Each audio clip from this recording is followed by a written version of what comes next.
kasi maubusan ako ng panahon pag kaya naiyang Siargao pati Dinagat, nadaanan namin yan. Balikan ko bukas because of the damage. But ito ang maasahan ng mga kababayan natin. Magbinisaya lang ko kay halos Bisaya man ang pinsala.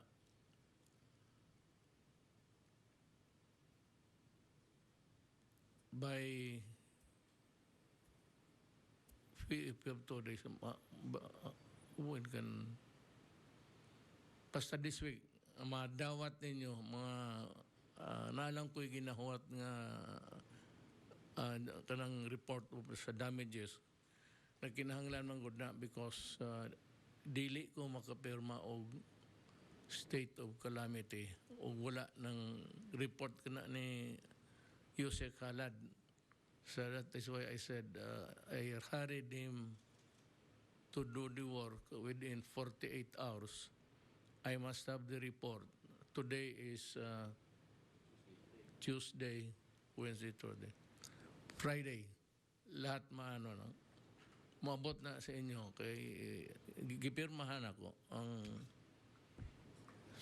pagproseso sa kwarta. Basta kwarta na ang mga taga-gobyerno hadlok og kaso. Kaya naay mo kuan sa imo, kasuhan ka. Pero kanimang god, ang ginabasihan ni Yusek Halad, mo to'y pinaka-operative act for me to sign the proclamation.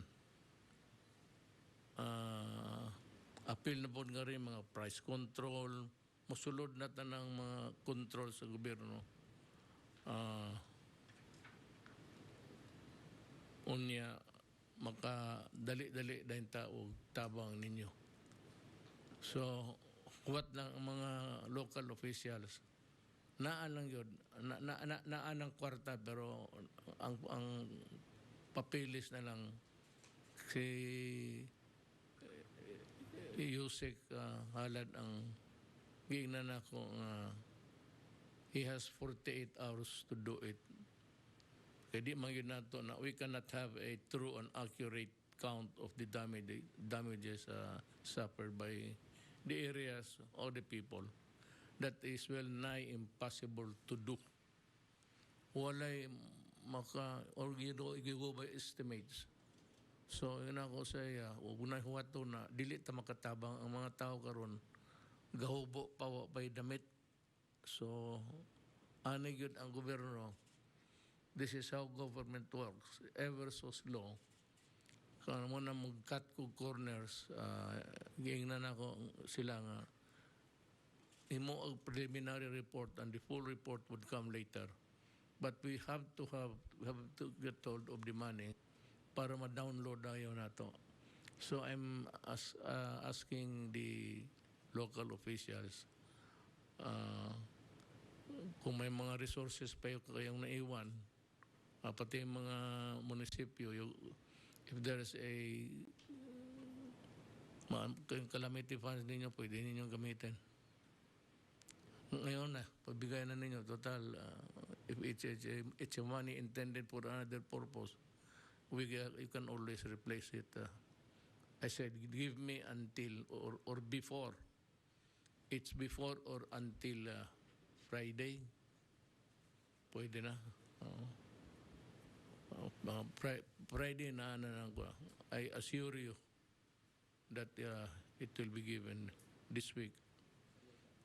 At the very least, yung pinakamabilis na paraan.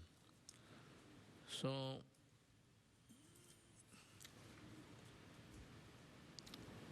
we'll have tapos na nag-report sa DOH. Will start with Secretary Duque. It's about the health situation in the areas hit by Odette. Sir, good evening, Mr. President, and also to ES Medaldea, and Senator Bongo, and my fellow members of the cabinet. At higit po sa lahat sa ating po mga kababayan, magandang gabi po at muli kami magbibigay ng mga updates, lalo-lalo na patungkol po dito sa ating Bayanihan Bakunahan 2 na naapektuhan din po ng ating bagyong Odette at ang ating pong COVID-19 response. Ito po, ukol po sa atin na Bayanihan Bakunahan 2 sa kabila ng pananalasa ng bagyong Odette. Patuloy pa rin ang pagbabakuna sa iba't ibang rehiyon maliban sa 84 na local government units, at karamihan sa mga nagkansela ng kanilang vaccination activities ay mula po sa mga rehiyon ng Mimaropa or 4B, Region 6, 8 at Caraga, samantalang ang bilang ng mga apektadong LGU sa Region 7 ay kasalukuyan pa rin tinutukoy. Apektado rin ang bakunahan maging sa ibang mga rehiyon, ngunit sa pinakabagong ulat ang lahat ng mga LGU sa NCR, sa CAR at Regions 1, 2, 3, 4A, 5, 9, 10, 11 at BARM ay may 100% functional vaccination operations na at nagpapatuloy na rin ang round 2 ng ating nationwide massive vaccination activities. Patuloy din po ang ginagawang assessment ukol sa kalagayan ng ating mga COVID-19 vaccines at inaasahan ang posibilidad ng vaccine wastages sa mga rehiyon at probinsyang lubos na nasalanta ng bagyong Odette, partikular sa mga nasirang cold chain facilities at sa mga lugar na magtatagal ang kawalan ng kuryente.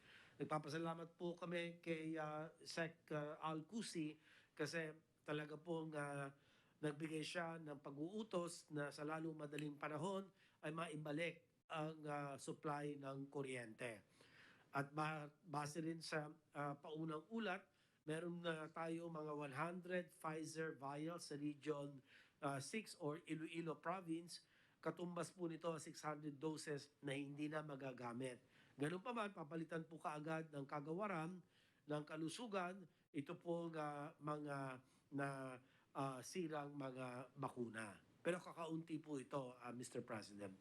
So far, patuloy na binabantayan ng aming National Vaccination Operation Center or NVOC ang mga pangyayari sa Visayas at Mindanao upang makapaghatid ng tulong para maagapan ang mga posibleng vaccine wastage. Next slide. Patuloy rin ang pagtaas ng bilang ng ating mga nababakunahan. As of December 20, umabot na po tayo sa higit 100 million doses ang atin na iturok sa buong bansa. At wala dito, higit 56.29 million katao na ang nakatanggap po ng unang dose, habang higit 44.21 million naman ang fully vaccinated na. Para naman sa accomplishment ng ating National Vaccination Days 2 and accomplishment mula noong December 15 hanggang ngayon ay umabot na sa 3,936,486 jabs.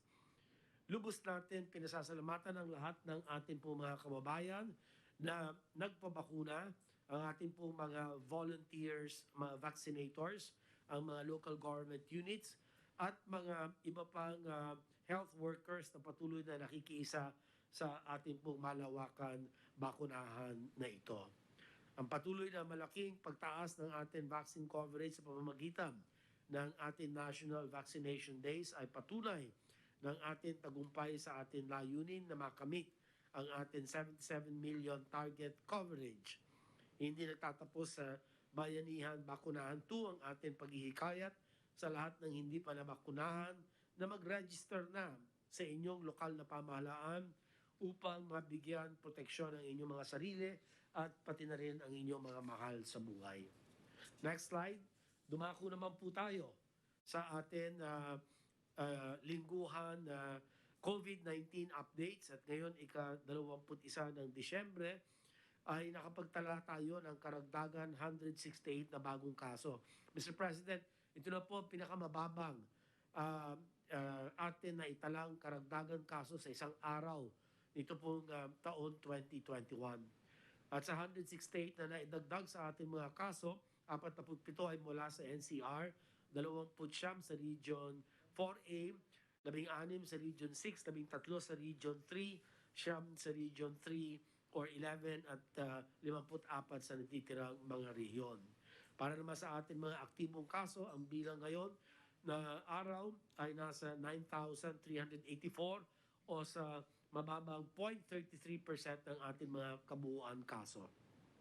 Ang ating recoveries ay umabot na sa 2.7 million thereabouts at ang ating recovery rate ay nasa 97.88%. Samantalang ang ating case fatality rate ay nananatiling nasa 1.79%. Hindi na po ito tumaas. Bahagya lang po, no?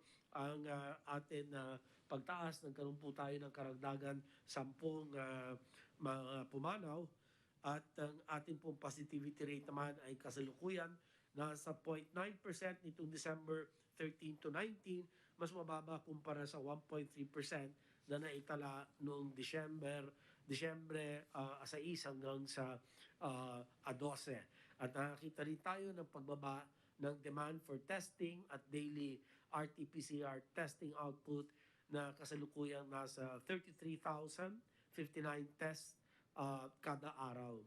At huli, nananatiling nasa low risk ang ating national utilization rates. 18.98%, mababa po yan, Mr. President.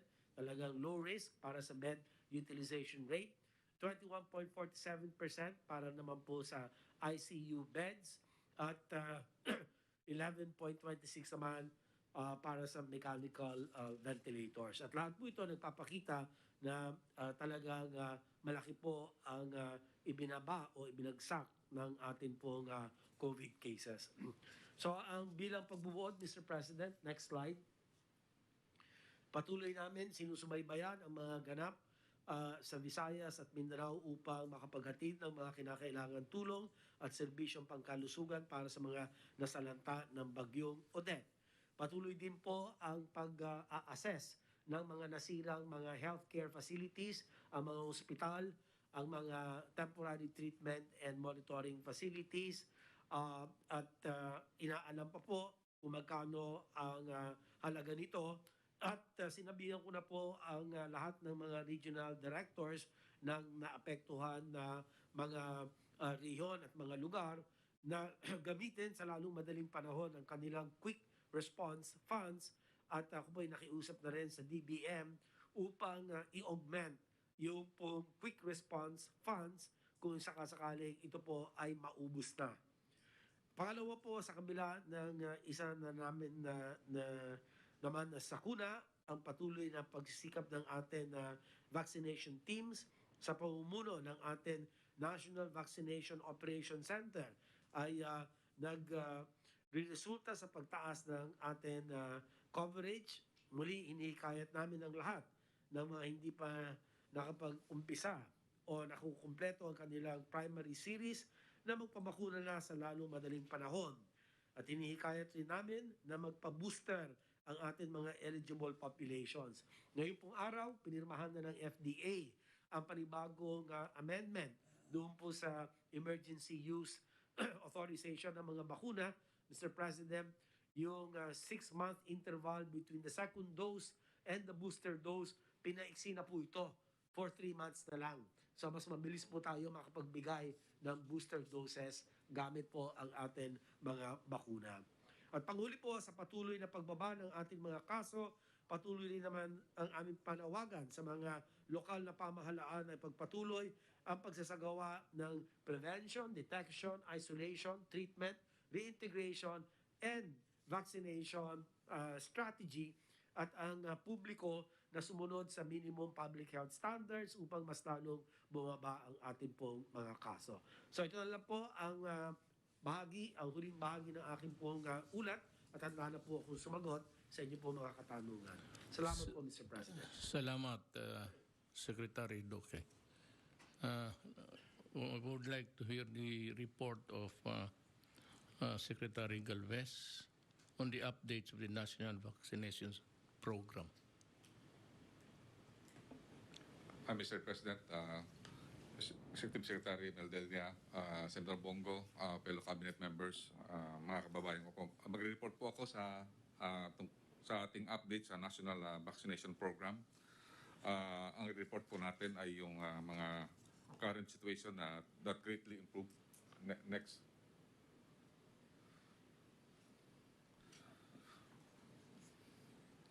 Next slide, please. Sir, sa report po ng ating secretary, ito po yung nakita natin na key messages at saka yung kung ano po ang nakita natin na malaking improvement sa ating sitwasyon po sa ngayon. Nakita po natin na mga cases na continue to decline despite the opening of the restriction. Nakita po natin, Mr. President, sa mga binibisita po namin na mga malls talagang ang daming tao. Pero despite of that, nakita po natin na yung cases po is continue to decline. And yung positivity rate po natin nung nakaraang linggo, 1.36. Ngayon po, 0.9 na po, Mr. President. And many hospitals are now closing COVID wards. Meron po tayo na unang na-report na yung ating mga hospital, more than 568 DOH hospital, are now not receiving yung mga COVID patients because nakita po natin talaga na parang bumababa talaga ang kaso natin. And the whole country is now at low risk despite the recent reported 3 cases of Omicron. And also, we are very, very positive that the DepEd and also the CHED is now going on a progressive opening of the face-to-face classes. Ito po isang magandang ano po natin dahil ito po, we want also to protect the well-being of our children. Next slide, please. Sir, ito po yung mga major milestone natin. Kung tatandaan niyo po, Mr. President, nung ako po yung na-designate na vaccine SAR, talagang ang hirap po na talagang humanap ng vaccine. Pero Mr. President, ngayon po, 200 million doses na po ang matatanggap na po natin before the end of the year. And then 100 million milestone na po na total doses na administer po natin nung last 2 days ago. And we are very happy to report to you, Mr. President, na tuloy-tuloy po ipag-vaccinate natin kahit nga po na nakita natin na nagkaroon po tayo ng Typhoon Odette. We really sympathize to the LGUs and also to the people who have suffered a lot. But nakita natin na we have to move on considering that we have a greater risk of the Omicron. So, nung last National Vaccination Day, nagkaroon po tayo ng extension of 5 days. Nakuha po natin yung pinaka 10.2 million individuals were vaccinated during the National Vaccination Day, yung first natin.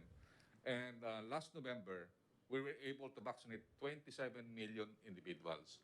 Ibig sabihin po, napakalaki po ng ating po na-achieve nung last November po. Next slide, please. Sir, ito po ang current state ng vaccination po natin. Our steady supply, we have enough supply for 54 million target this year, and also the vaccination for the minors and for the boosters. Kahit na po ating pong nilimit yung ating yung spacing to 3 months, kayang-kaya natin po, Mr. President, na suportahan yung kahit mahigit na 10 million or 15 million na tao ang ating bakunahan sa boosters kasi napakalaki po ng ating ng ating pong nasa stockpile sa ngayon at pakikita po mamaya. And then we can sustain the supply of our vaccination even to mid-2022.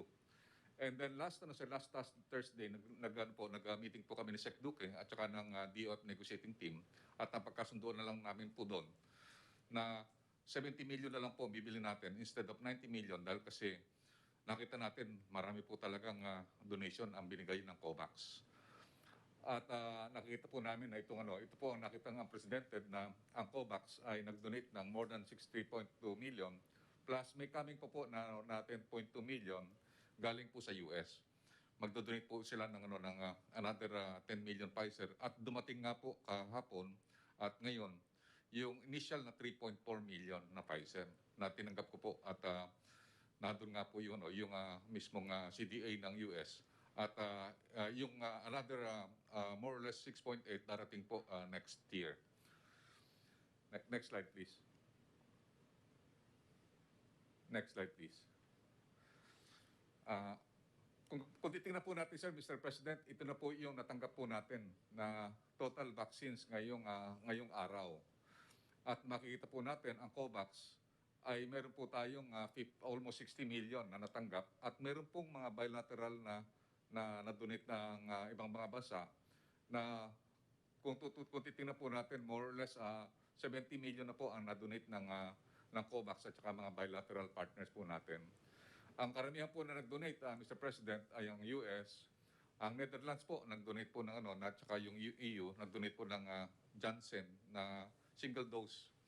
And then marami rin pong dinonate ang France at ang UK.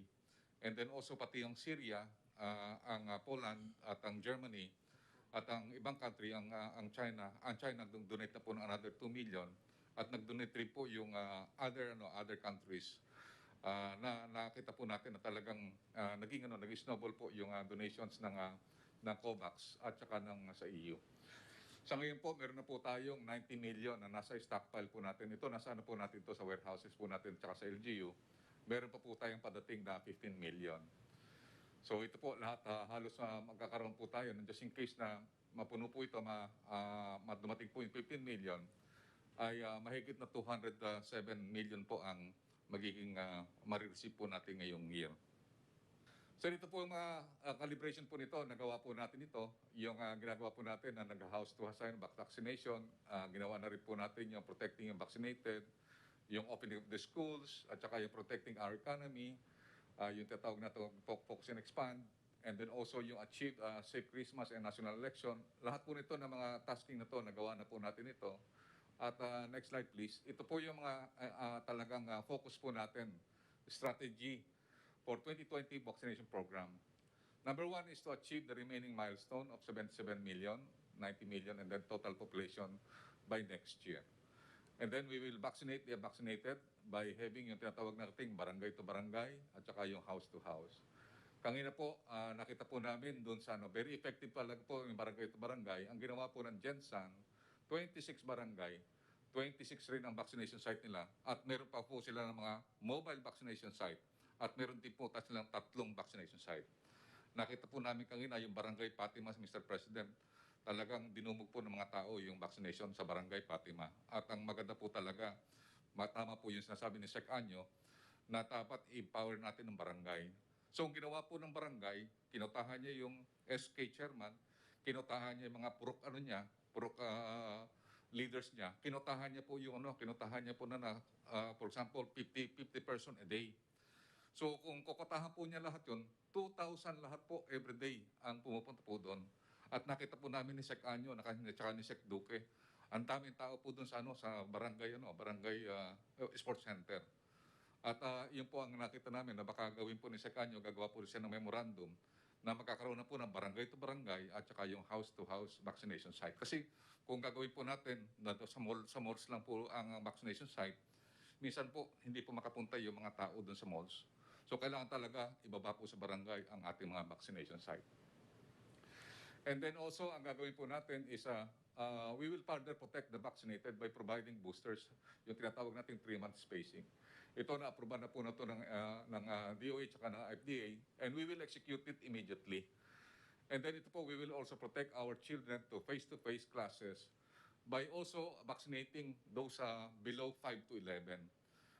Nag-apply na po ang Pfizer ng EUA para sa 5 to 11. At nag-usap na po kami ni Sec. Duque at saka po ng ating Finance Department na yung 20 million na bibili natin sa Pfizer, i-reposition po natin na yung 15 million, yun ang gagamitin natin sa 5 to 11. Para po Mr. President, pagka nagsimula na po tayo ng face-to-face, mapoprotektahan na po natin lalo na po yung mga elementary at saka mga secondary po.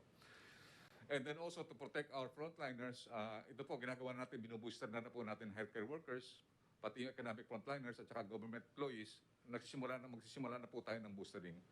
Particularly na natin dinilimit na natin na 3 months ang spacing. So, ang mangyayari po nito, in preparation to Omicron, kailangan po natin talaga yung healthcare workers, economic frontliners at saka government employees should be protected.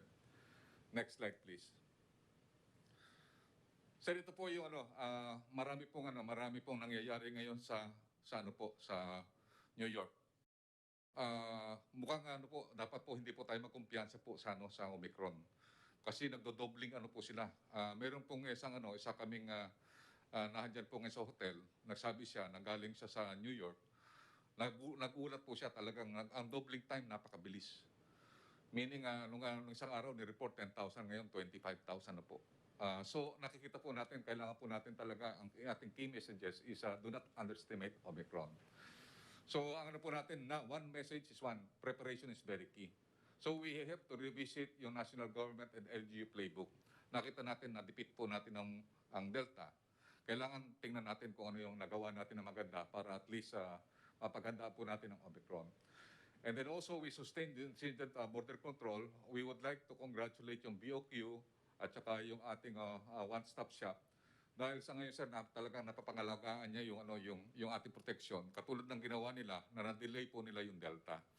In-inspect po namin yung buong airport. And we would like to congratulate them kasi maganda talaga yung ginagawa nila. Talagang iniisa-isa nila. At saka marami po sa OFW. Talagang gusto nila na magkaroon ng quarantine na mas mahaba para at least medyo talaga maprotektahan din ang kanilang pamilya. And then we will reevaluate our current capacity, and also we will mobilize again and reconstitute our healthcare workers, frontliners, and support system. And also, maybe we will reconstitute reserve kasi napakabilis po talaga ng Omicron in terms of transmission. And then yung pandemic response scale, ito po nga ang inano po ni Sec Duque, yung masking, and then we will increase testing, and then tracing, isolate, and treat, and then also we will massively vaccinate. And then in mitigate and manage risks, we will still use yung manage, yung hammer and dance strategy. Pero ang gagawin natin po ngayon sa hammer, more on granular lockdown. Ito po, maganda po yung nagawa po ng DILG at saka ng NCR na granular lockdown by house to house at saka po by block to block at saka po by streets at barangay lang po ang nila-lockdown. And then we need to have the striking balance between health, economy, and social well-being of our people, and we will enforce yung minimum health standard. And then we can sustain the recovery by having discipline in the workplace, in self-regulation sa mga tinatawag nating 3Cs, yung confined space, close contact, at saka po yung crowding. And then we will improve on ventilation and the effective control and regulation of the IATF resolutions. And then we will protect the economy frontliners and clients. So, Mr. President, ito lang po ang po namin na talagang paggandaan po natin ng Omicron. It is a matter of time na talagang darating po yan ang Omicron sa atin po. I understand. Marami po salamat, Mr. President. I'd like to ask Secretary Duque. Ito bang Omicron is, sabi nila, faster in transmission sa COVID-19 or the Delta variant? Yes, sir. It looks like the transmissibility is greater for the Omicron variant of COVID-19. It's more transmissible than Delta variant. They say that it's 4 times more transmissible than the Alpha variant or the UK variant, which we had a surge of early this year. So, yun po, ang transmissibility mas mabilis po ito. But no established reproduction number has been assigned to it. So, they're still awaiting for more data. And then in terms of virulence, hindi pa rin po conclusive ang data, Mr. President. Sinasabi nila, hindi naman daw ito asing bangis. It's not as virulent, not as serious as Delta. But there are also some reports that are saying it might be just as virulent as Delta. So we still need more time to gather more data and evidence. And so the third consideration vis-a-vis this Omicron variant is what they call an immune escape para po mas madali siyang makalusot doon sa protection that the vaccines provide. But then again, Mr. President, the data is not conclusive.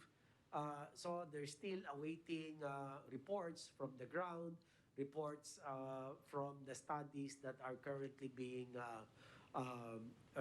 undertaken. So we'll need a little more time, Mr. President. Yes, but the vaccination that we got, including the booster, which was the last, this vaccination is also good against Omicron. Yes, Mr. President.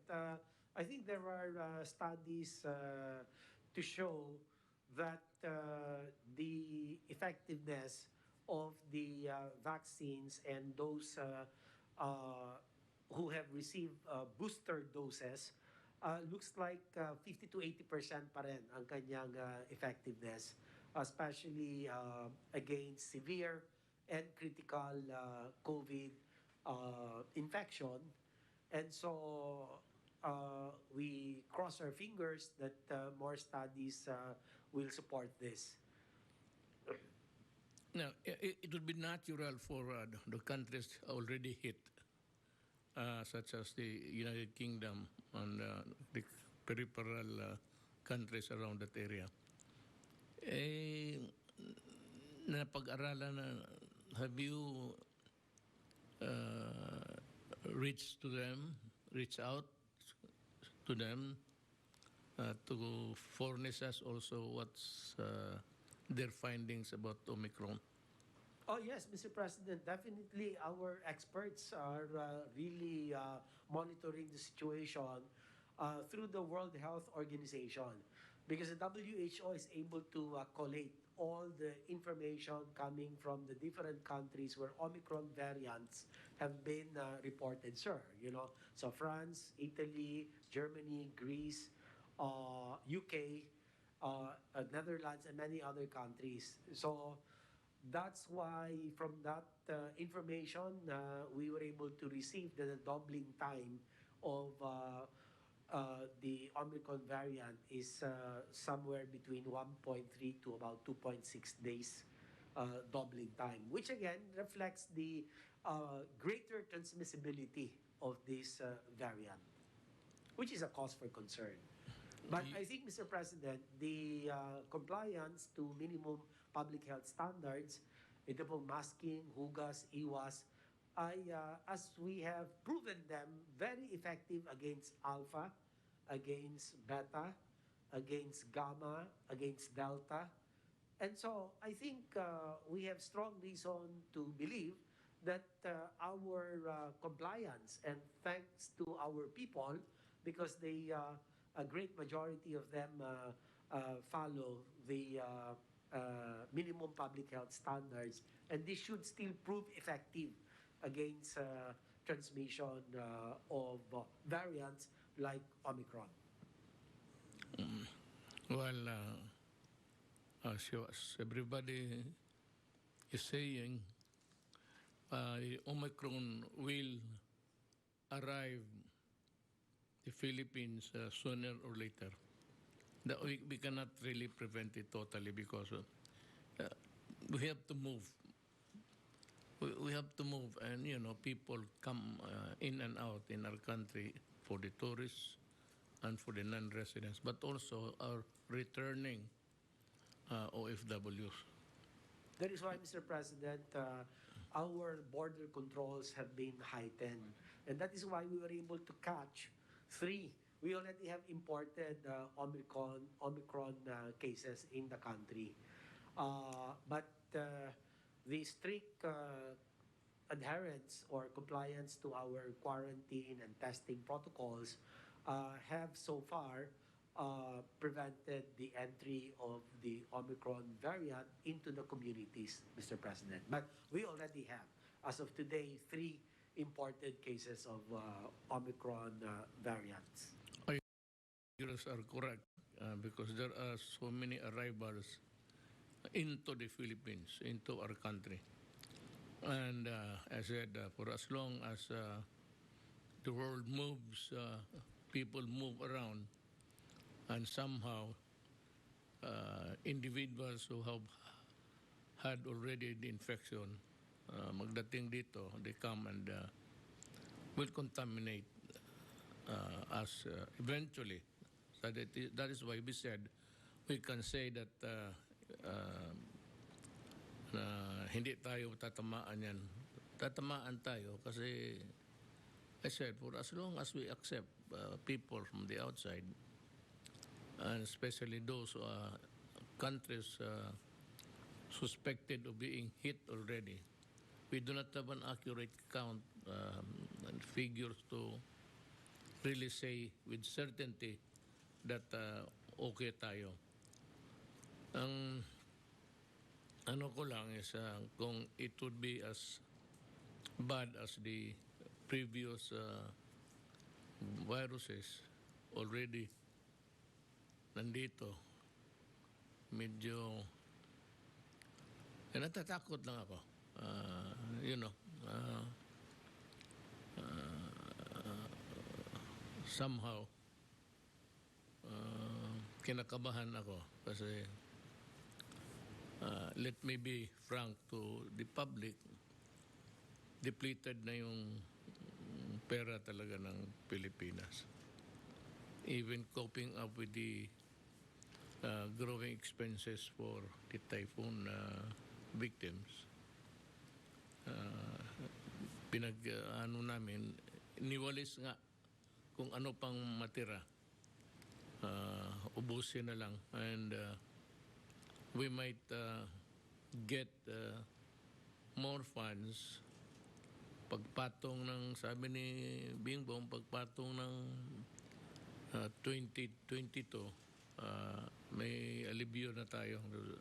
We operate on the new budget. Ang problema lang, far and between the months or the days that coming our way, celebration and all, baka nga makalusot talaga yung Omicron as earlier than expected. Yun ang tinatakot ko. It should require huge expenditure again para, well, to meet the challenges of the new variant. If there is another or several variants that would just unfold in the coming months, do you think we will survive? I think so, Mr. President, because as I have said earlier, the very good compliance, I would say, of our people to the minimum public health standards, yung public health and social measures, we should be able to contain this, Mr. President. Unlike countries of Western Europe, where they, number one, declared a Freedom Day, for example, in UK, on July 19, they took out the mask mandates. They just became very complacent. People were mindless of social distancing. And so we saw an inordinate increase in the number of their cases. And the Omicron variant now is starting to become the dominant variant, supplanting the Delta variant, Mr. President, and also all other countries. But I think the Philippines is unique, I would say, because we have kept our consistency in terms of your constant reminder to our people, Mr. President, really serves us all very well. And this is why we've not reached very high or extremely high number of cases. Unlike other countries, 40, 50,000 a day. Tayo, pinakamataas lang natin was that time in September, mga 26,000. Sunday lang yon. Yung 7-day moving average natin was only about 21,000. 22,000. And for such a large country such as ours, we are 110 million Filipinos. But because, again, of our compliance with minimum public health standards, our vaccine trajectory continues to improve. And of course, our past infections also contributed to a bigger percentage of the population that might have developed a natural immunity. So vaccination, natural immunity, and minimum public health standards are a key to our pandemic response. You know what's really not funny, but more of a reaction of a human behavior. Some countries even criticize us for requiring the face shield. Alam mo, sa totoo lang, uh, I believe you that in some areas, in some countries, the people there are so much concerned about their human rights. Yan, and that's the favorite catchword ng mga ano ngayon human rights. Yeah. Everything that they would always invoke human rights, everything that government says that there's a human right violation. Nakakatulong sa Pilipino, totoo lang. I think the compliance of our citizens in the matter of strictly enforcing the masks, one. And when somebody's, well, it might be not really a well-studied proposition, but I would dare say that that shield will add another layer of protection in addition to the. Kaya yung talagang gusto ni kayo matamaan, huwag ninyong itapon yung shield. Continue using it. I advise you because I really firmly believe that the wearing of that face shield has contributed a lot. I cannot quantify or by what percentage, but it's just a gut feeling na yung kasi bababa na tayo ngayon. And I'm really surprised kasi sabi nila na ang Pilipino matigas ang ulo. O sa kaya sabi ko kasi saan ba yung 25 million na yan na hindi pa nabakunahan? Because they are spreader and the theory that it can the virus can recontaminate with the 25 million na hindi natin alam. Yan ang isang masakit sa ulo natin. But yung nagrarally, I have read somewhere, they protested for one day, stressing their freedom and the refusal to use the mask. Ayun, nakita na nila ngayon that it has revisited their country again. And ang problema, we then added so many variants already. You have the Omicron and the yung D. There might be another crop of viruses that's coming our way. This generation natin, maraming lumalabas na microbes na wala pa tayong bakuna. Nagkakandahirap tayo. I don't know, but sana yung sabi mo na there would be at least a herd immunity somewhere. I think here in the Greater Manila area, meron ng kunting herd of animals, people na hindi na masyado tatamaan kasi mukhang lahat na yung vaccination. But it took us a long time asking the people to get the vaccine jab. We had to threaten, we have to cajole, kung ano-ano lang makaawa. It was not until yung kasadsagan ng plague na ito na natakot na ang Pilipino. Pero yung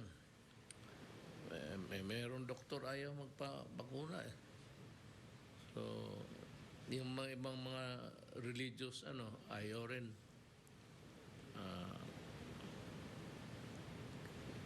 I really do not know what's the motivation there or the reason or even the excuse of not complying with the requirement of government to have the vaccine to protect the public health of its people. Yan ang dyan eh. It's not that we are forcing you. It is because without your bakuna, you pose a greater danger to the rest. Nakakatakot yung sabi nila na ma-reinfected ka, and this time with the variant to add to boot. That's the... Can I just add something very quickly, Mr. President, to your statements? There are really two things that we should be very mindful of. And the vaccines are not really barring transmission.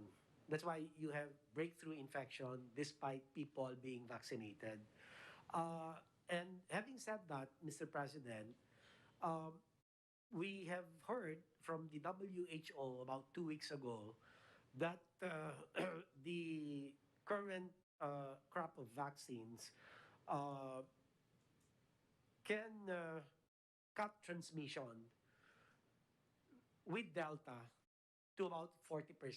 So, ano po ibig sabihin niyan? Ibig sabihin, 60% pa, posibleng magkaroon ng infection despite their full vaccination.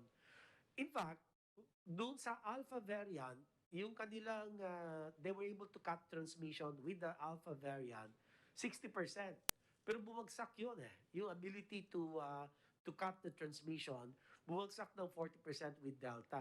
Now, exactly with Omicron, how much lower will the transmission be reduced? No? So, yan, alam na natin it's a reality. Talagang meron breakthrough infection. Meron immune escape with the vaccines. That is why the MPHS is the most effective, sir, against transmission. So you have two, vaccines and mask, hugas, iwas. Those are the two most important components and are a key to really win the war against this COVID-19 pandemic, variants and all, Mr. President. And we've learned our lessons from other countries. As I have earlier mentioned, even the United States now, sir, ang taas ng kanilang kaso. They've breached 100,000 per day. And several states have been reported to have the Omicron variant. Is this true in Europe and America? Yes, sir. Oo. There are 77 countries today, Mr. President, that have already reported Omicron variant. So tayo talaga, sir, we have learned our lessons from the, I would say, the failures of the other countries. And that is why yung pong kakasabi ninyo, mask, hugas, iwas, bakuna, napakamahalaga po yun, Mr. President. Araw-arawin po natin na ganun po ang ating mensahe. At pwede po natin matagumpayan ang laban po sa COVID-19 pandemic. Kaya nga, alam mo, sa totoo lang, despite of the opposition posed by some sectors in our society, it was really a good move to insist on vaccination. At hindi tayo nakinig dyan sa sabi na you have your freedom to refuse. No, if you do not want to be vaccinated, we can always courteously ask you to go out, do not go out of the house, so that you will not be putting in jeopardy the rest of your neighbors and everybody. If you are going to an office, ayaw mo, tapos you contaminate the whole of the office, the ganito yan eh. The mandatory actually of vaccination can be insisted upon by the state on its people. On the ground, using not the police power of the state, meaning to say to compel you, whether you like it or not, because your refusal or your continued refusal would really be a danger element there, and we cannot say with certainty, though your statement now is very refreshing about the Omicron, na we can almost give the narrative about our journey and the things that we had to do. Kayo lahat, di Secretary Anyo, si Secretary, that we were, ako, if you ask me, all along we were correct in our stand. So, ganun pa man, it has really affected our, it's true for the whole world. Sabi ko, the latest balita is pumuputok, there's explosion of reinfection again. Now we will hear Secretary Galvez. Tapos ka na, sir? Tama. Pangita. Can I add some more, sir? Because I have some reports right now from an expert that already 75% of the cases in the U.S. has been dominated by Omicron. And I believe we can prevent Omicron from us. If we really massively vaccinate, particularly yung mga A2 and A3 with our boosters. Based no sa revelations sir ng Israel, na nung sila po ay na inatake po ng nagkaroon ng maraming major breakthrough, nakasalba po sa kanila yung boosters. Kaya nga sir, timing sir na talagang si Sec Duque, yung natin, reduce po natin kasi talagang lahat po ng vaccine after 3 to 4 months nag-uwi na po siya. So pagka tinamaan tayo ng ng malaking dominant na variant, talagang magbe-breakthrough kasi mababa na po yung percentage ng kanyang efficacy. And the only thing that we can say that is yung mag-boostering po tayo ng massively. Particularly po yung mga 3 months and above. Kaya po talagang po namin, we will recommend yung buong NCR at saka po yung mga centers na nabakunahan ng mga una ng March, April, May, June, July, kailangan mo po na mapabooster na po sila. So, kailangan po 3 months or 4 months na po sila is mapabooster para at least yung ma-minimize po natin yung tatawag nating breakthrough. Yun po ang experience po ng Israel. Kaya nga po ngayon, karamihan po sa mga ibang bansa, nagpo-boosters na po sila even below 6 at saka po below 4 months. So 3 months majority nag-ano po sila nagpo-booster so that they can protect further. Yung tinatawag po nila yun na we should not break the chain of protection. So meaning pagka bumababa na po, nag-uwi na po yung protection, we should already have the boosters. So yun po ang po natin talaga na kailangan po makuha po natin yung 40 million pa, more or less 40 million pa na unvaccinated. At the same time, yung mga nasa centers natin na vaccinated na kailangan po mag-boosters, ay mag-booster na po talaga. And we have all the vaccines that we need. That's right. It's not really in excess, but there is enough vaccines now to give the people the boosters. Yan ang sinasabi ko. That's what I'm saying all along.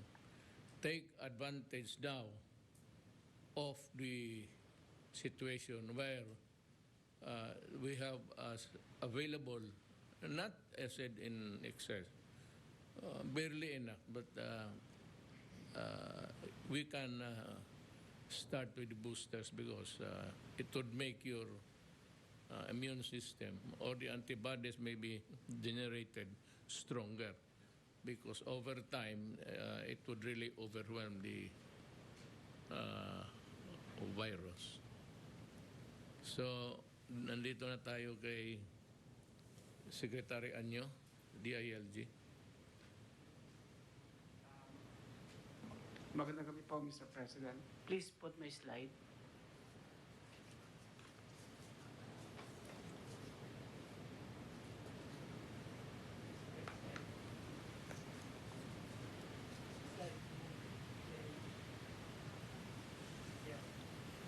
Magandang gabi po, Mr. President, fellow public servants. Ang i-report ko po ay yung sa ginagawa nating response po ngayon dito sa Bagyong Odette. Makita po natin na meron po tayong 14,203 PNP personnel dedicated for the Typhoon Odette. Pero nagdadagdag pa po tayo galing sa ibang police regional offices from PRO 5 ay mag-augment po sa Region 8. Ang PRO 4A magdadagdag din sa Region 6. Ang PRO 1, 2, 3, and CAR ay sa Region 7 at PRO 9, 10, 11, 12, and BAR ay sa Caraga Region. Ito po ay para siguraduhin na ang ating peace and order ay nime-maintain, tutulong sila sa rescue and recovery operations and also sa relief and rehabilitation effort. Sa ating pong Bureau of Fire Protection, 10,674 po ang ating nakatoka dyan. At inililipat po natin ang mga fire trucks natin papunta sa mga regions na severely devastated. Meron din po tayong tinatawag na Victims Information Center sa ating mga kababayan na merong mga nawawala o walang balita sa kanilang relatives na tinamaan dito sa mga areas na to. Pumunta lamang po sa pinakamalapit na fire station, ibigay po ang mga detalye. Hahanapin po natin yan kung saan po silang area at magpi-feedback din po ang ating Bureau of Fire Protection kung ano po ang nangyari sa inyong relatives. Kahit po ang ginagawa ng ating mga bumbero ay gumagamit ng bangka para makarating sa mga lugar na severely devastated dahil wala pa naman po tayong power at wala pa rin tayong signal sa communication. Next slide, please. Dito rin po sa ating DILG personnel, ang karamihan po sa ating mga personnel ay naging biktima din ng Typhoon Odette. Kaya meron po tayong mga additional DILG field officers na itatalaga sa iba't ibang region. At sila po ang siyang magiging silbing bridge ng ating national government agencies with the local government units. At sila rin po ang namamahala sa management of the dead and the missing. Next slide. Ito po yung notice nyo last week na ipakita po natin kung ano po ang nagawa natin sa anti-illegal drug operations mula po 2016. Nakita po natin 74.30 billion worth of shabu, ecstasy, and marijuana ang ating pong nasamsam sa 5 taon po na panunungkulan at hindi pa naman po natatapos yan. So ito po ay pinakamalaking figure po na masasabi natin, hindi lang po sa ating bansa, kahit po maikukumpara natin sa ibang bansa.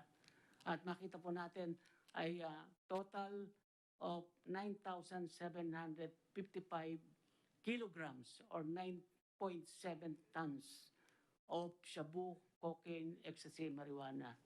So ito po yung ating breakdown po ng ating na-destroy naman. Yung mga talagang sinunog na po natin ito para hindi na ito marirecycle. So aabot po yan ng 15,000 kilograms po. Sa ating pong pag-address sa supply, ito po yung ginagawa natin at meron pong 1,000 dense and clandestine laboratories po na ating na-dismantle at na-neutralize. 982 dense at 18 clandestine laboratories. Next slide, please. Dito po naman, sa ginawa nating operation, kasama po ang ating mga LGUs at nagsagawa ng ating Anti-Drug Abuse Council. Sa buong 42,045 barangay sa buong Pilipinas, pagpasok po ninyo sa administration na ito ay meron pong 35,416 barangays na drug affected. Ngayon po ay 23,686 na ang na-clear natin. At ito na lamang po ang natitira at kaya natin itong tapusin bago po matapos sa inyong termino.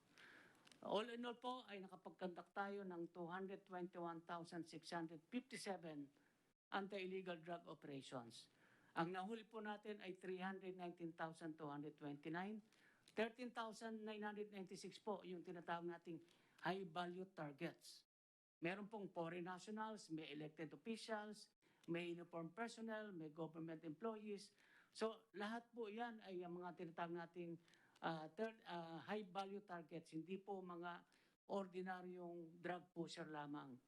At sa ating pong operation na ginawa ay merong 6,221 na namatay sa anti-drug operations. At ito po lahat naman ay documented po at ma-identipensa po natin talaga na ito talaga ay mga legitimate operations. Next slide, please. Nakapag-rescue din po tayo ng 4,086 minors or children na ang iba po ay runner, ang iba ay user, ang iba ay taga-maintain sa mga drug dens, ang iba pong bata ay ginamit din pusher. So ito po lahat na to ay ikinalinga ng ating DSWD at sila po naman ay nakabalik na sa kanilang mga pamilya. At sa ating po naman pag-address sa demand, dito po makikita na meron po tayong community-based drug rehabilitation program, 11,035. Ito po yung mga tinatawag natin ng mga mild lamang na mga drug user na hindi naman kailangan i-commit sa rehab center at nasa kanilang mga community lamang. At masasabi po natin na isa ito sa pinaka-effective na effort po natin para mapababa po ang demand. Sa ngayon po ay meron na rin 22 drug treatment rehabilitation centers na sa pangangalaga po ng DOH. At meron pong isang mega drug rehab center po na nandun sa Cabanatuan, Quezon City. Next slide, please. Ano po ang epekto nitong sinasabi natin pong sa ating efforts sa anti-drugs? Unang-una po, ang makita po natin na bumaba po ang crime volume ng ating bansa. Almost 41% po ang ibinaba ng crime volume. Tumaas din po ang ating crime solution efficiency, naging 85% at tumaas din po yung crime conclusion efficiency. At ang pinamaganda po rito, doon sa Gallup World Law and Order Report, ang Pilipinas po ay nasa top 50 at meron po tayong index score of 84. Kapantay po natin ng Australia, New Zealand, Poland at saka Serbia. At din doon po sa survey, 78% po ng Pilipino ay sabi nila ay sila ay naniniwala at sumusuporta po sa ating anti-illegal drug operation na ito ay effective at meron din pong net satisfaction of 68%. So, yun lamang po, Mr. President, ang maiulat ko sa ating ginawang anti-illegal drug operation. Maraming salamat po. Thank you, Secretary Anyo. If I may just add, that's the reason why there is this popular notion that I am very, very well dito sa drugs. Alam mo kasi, yung figures nga dito, billion-billion yan pumapasok. Ang tinatamaan yan, really, we do not have an accurate count now. At least not yet. Pero you can really see the destruction of a country that allows itself to be overwhelmed by drugs. When mayors and governors and when policemen, generals nasa droga, then you would realize that we are really in danger of being a almost not really a failed country, but almost teetering on the side of disorder. Kaya sabi ko, yung strongest thought ko na, I will really kill you if you do drugs because you will destroy my country.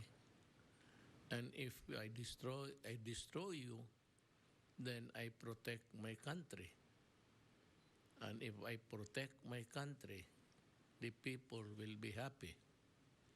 So that if you die, people are also happy that we did it to you. So, ganun yan eh. Hindi naman lahat dito durugista na. Ilan lang yan, but the impact on the lives of the Filipinos.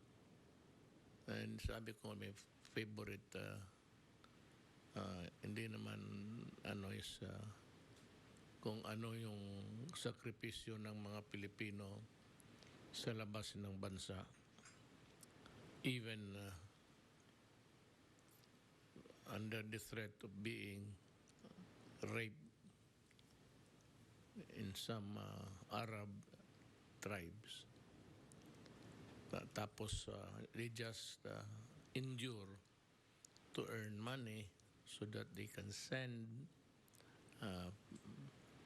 some finances to their children to study. Tapos after working hard, enduring indignity and humiliation, they arrive here only to find out that all the monies that were sent by them went to drugs and made a lot of people billionaires even at the cost of human degradation. Yan ang dyan sa drugs. So that ako, until I said, I remember saying it, till the end of my term, to the last day, galit talaga ako sa droga. I don't know what will happen next, but dito those words that I said, I uttered, that do not do it during my time. Wag. Kasi yan, makikita mo minsan talagang namamatay sila. Alang-alang naman ang mamatay yung military pati pulis, kalukuhan yan. And I would not allow it.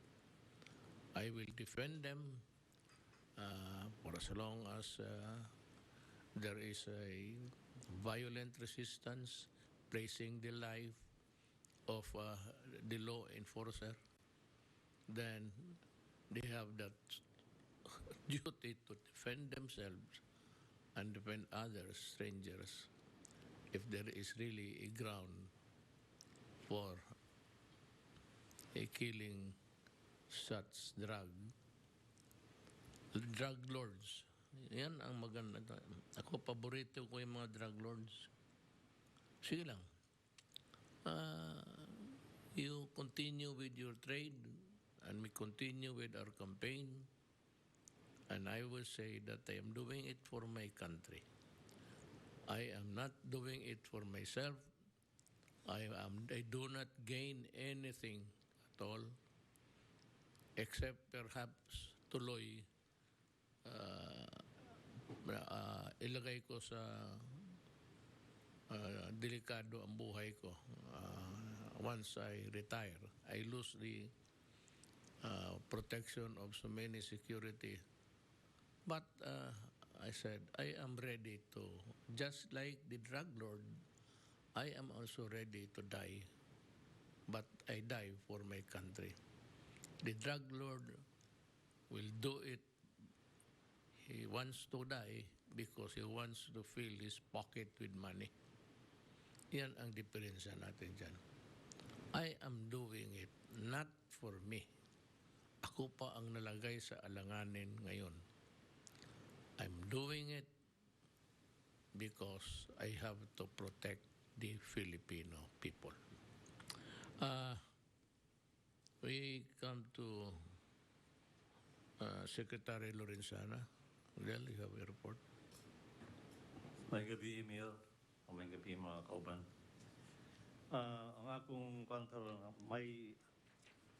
ang gagawin ko ngayon, Mayor, ay iurat ko yung mga ginagawa at gagawin pa ng ating mga kasundaluhan. Next slide, please.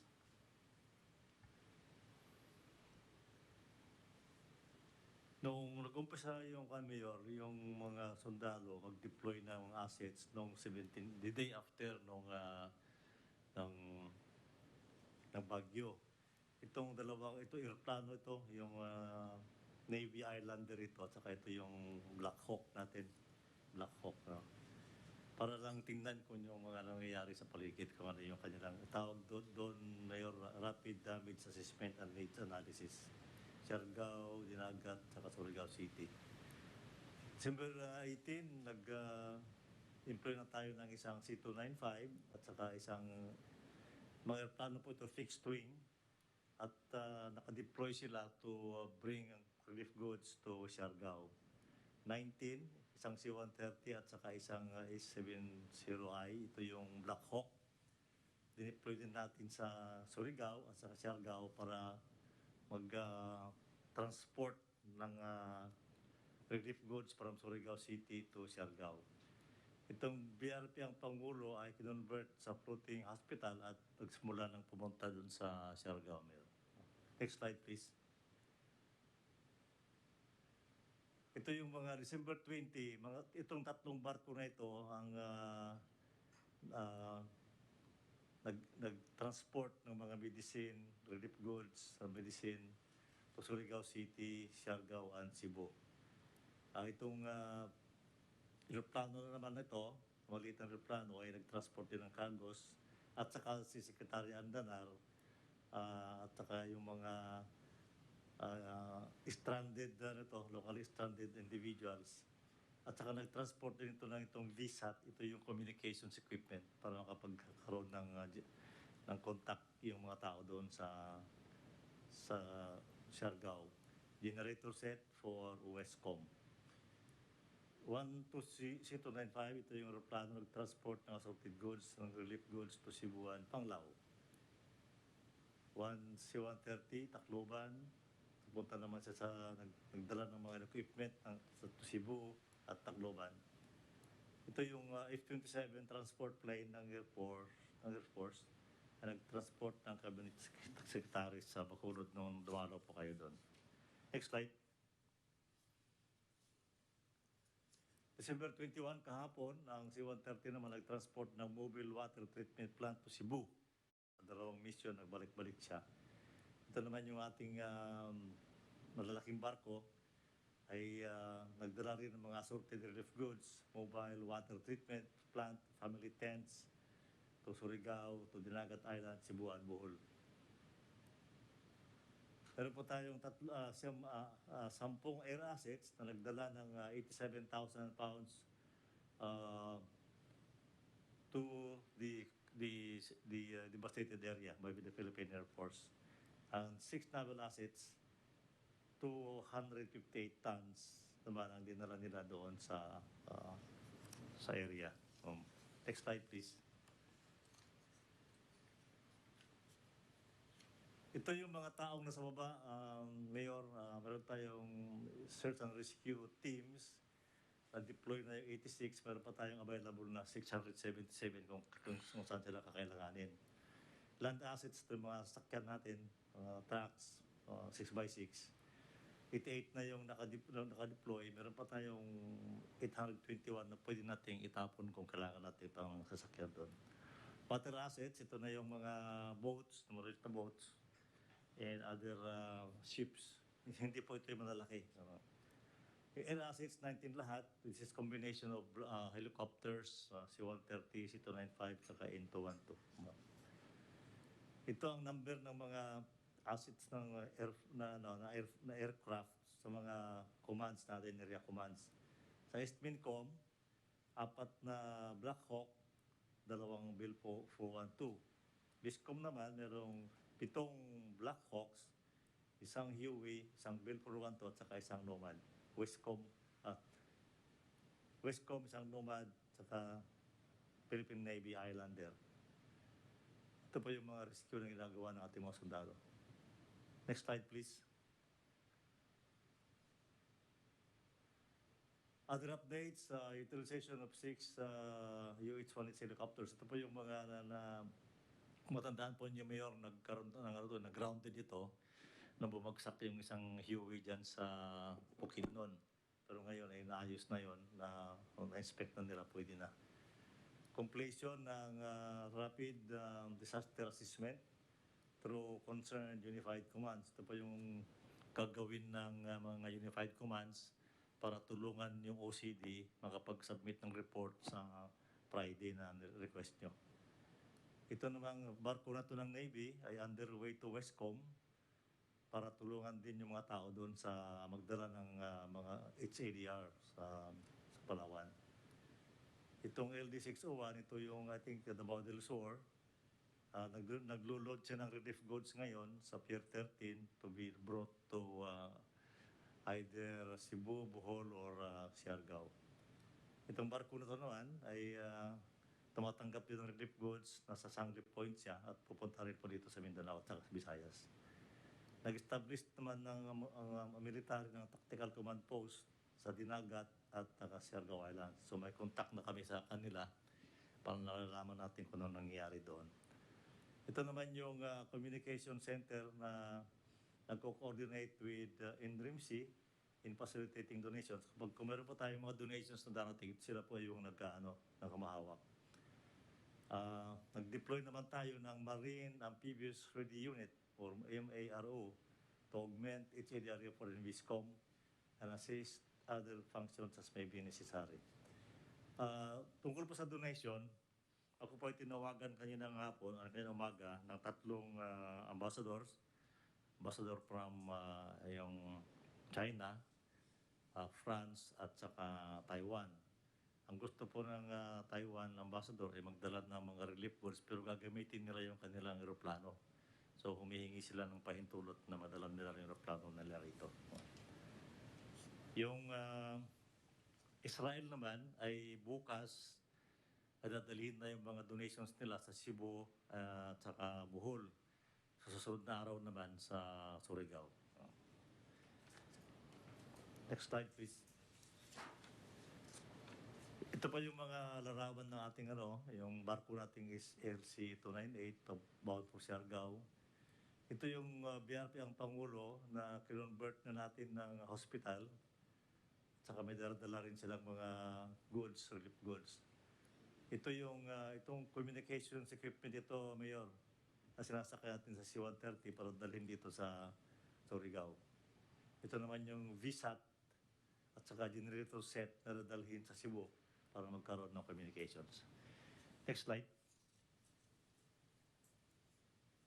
Ano yung, balik tayo sandali. Ano yung equipment yung kinakarga doon sa Pakibalik nga. Pakibalik.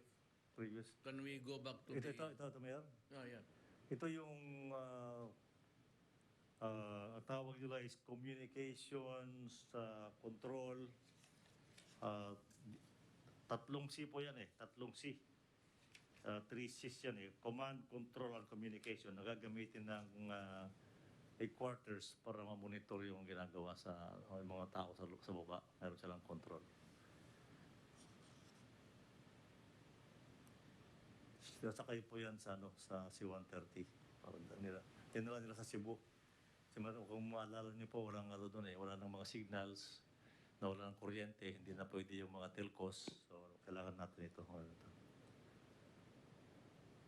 Next slide, please. Ito yung rescue operations natin nung kasagsagan ng just immediately after the typhoon, Mayor. Ginamit natin yung mga sasakyan natin yan. Next slide. Ito naman yung road clearing the day after or 2 days after. Ginagamit nila yung mga assets nila sa mga tao para matanggal yung mga nakaharang na mga kahoy sa kalsada. Next slide.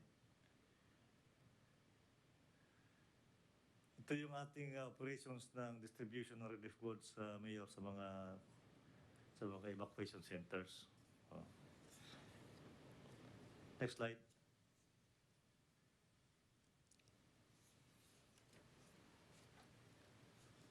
Next slide, please.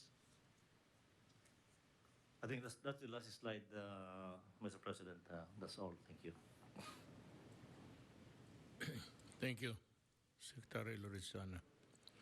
Yung, tatanong kasi ako doon sa what kind of equipment is that? Yung panahon na when I was a government worker for the city of Davao, sa panahon ko, there was a time na may bomba sa panahon ko. Pati yung simbahan.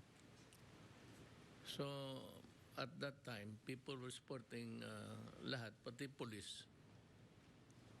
Lalo na police. Ako sa military, wala masyado akong grasp sa operation.